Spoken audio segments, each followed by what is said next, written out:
大家好，欢迎回来。大家好，很高兴又和大家见面。小明，第一次见到新朋友，你会说什么？我会先说你好，然后说自己的名字。名字说完以后呢？有时候我就不知道说什么了。今天我们就来解决这个问题。我们会听3段简单对话，最后你也可以自己说一遍。先想一想这个小场景，你来到了一个新的中文班，旁边坐着一位新同学。我们先演一次。你好，我叫李明。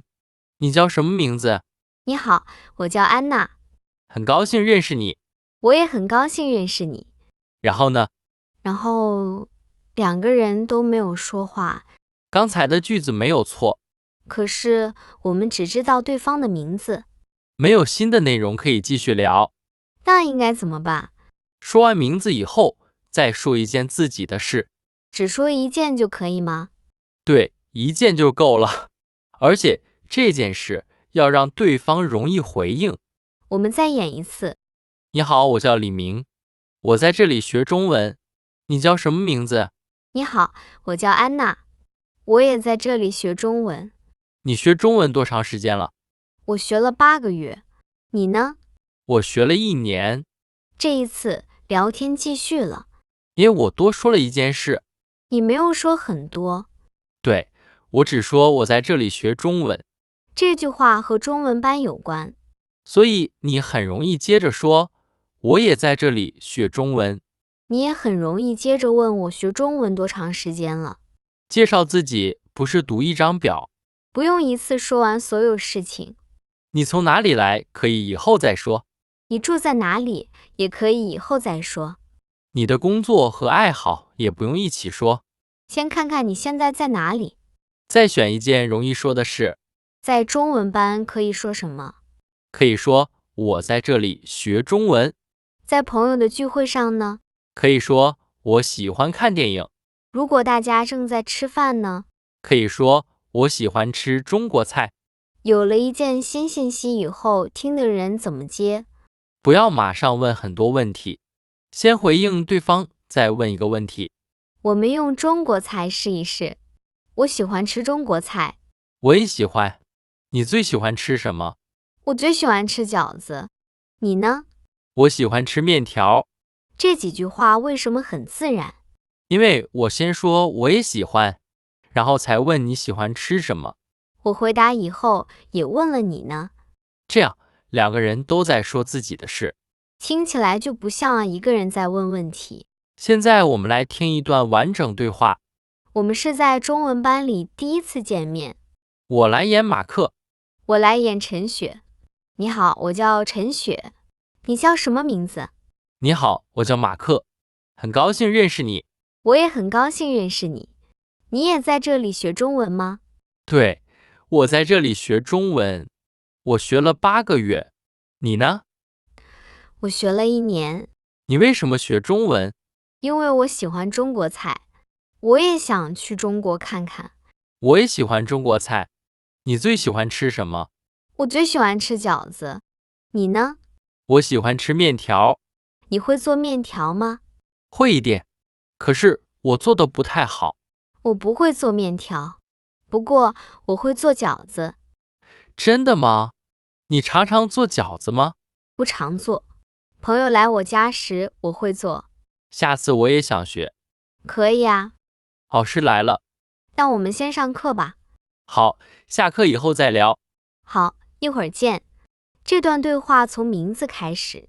然后陈雪问我是不是在这里学中文，你说自己学了8个月。所以我也问你学中文多长时间了。接着你问我为什么学中文。你说自己喜欢中国菜。于是我们开始聊喜欢吃什么。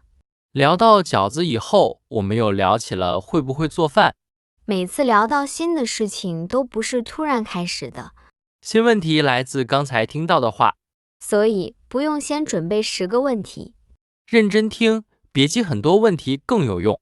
我们再比较2种说法。第一种是只问问题。你住在哪里？你做什么工作？你喜欢什么？这些问题都可以问。可是，一连问3个问题，听起来有点急，而且我只顾着问，没有说自己的事。听起来会像在做很多题。第二种是先回应，再问一个问题。我喜欢看电影。我也喜欢看电影。你喜欢看什么电影？我喜欢看很好笑的电影。你呢？我也喜欢。星期六，我常常在家看电影。第二种听起来轻松多了。因为我们都说了一点自己的事。6. 问题也只跟电影有关。如果对方回答得很短，也不用着急。比如，我只说我喜欢跑步。你可以先说我也喜欢运动，再问你常常在哪里跑步。如果你不喜欢跑步呢？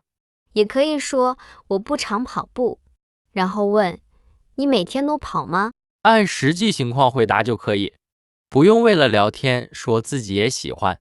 第一次见面，先说一些轻松的事，学习、工作、食物和电影都可以。跑步、游泳也很容易聊。一次只聊一件事。如果对方不想多说，就不要一直问这件事，可以说说别的。现在轮到你来练习。先说你好，我叫……在名字后面加一件自己的事。你可以说我在这里学中文，也可以说我喜欢看电影，还可以说我喜欢吃饺子。现在请你完整的说一次。你好，我叫……我喜欢……很高兴认识你。接下来想一想对方能问什么。如果你说你喜欢电影，对方可以问什么？对方可以问你喜欢看什么电影。如果你说你喜欢饺子，对方可以问什么？对方可以问你会做饺子吗？如果你说你在这里学中文，对方可以问什么？对方可以问你学了多长时间？你也可以把问题问回去。你呢？只有2个字，可是它在很多时候都很好用。说完自己的回答，再问一句你呢？对方就有机会说自己的事。我们回到今天的问题，名字说完以后，怎样让聊天继续？都说一件让对方容易回应的事。先听对方说什么，再回应一句，问一个和刚才内容有关的问题。下次见到新朋友，你想说哪一件自己的事儿？你会问对方什么问题？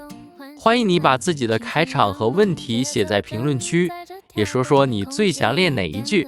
如果你喜欢今天的节目，请点赞订阅，也把它分享给学中文的朋友。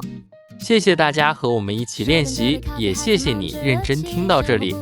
今天的节目就到这里，希望你下次见到新朋友时能轻松开口。我们下次再见。谢谢收听，再见。自由的旋律带着微笑的一曲，我们要去，就从这里出发，寻找好天气，写下一首轻快的舞曲，不需要什么言语，只要这节奏在继续。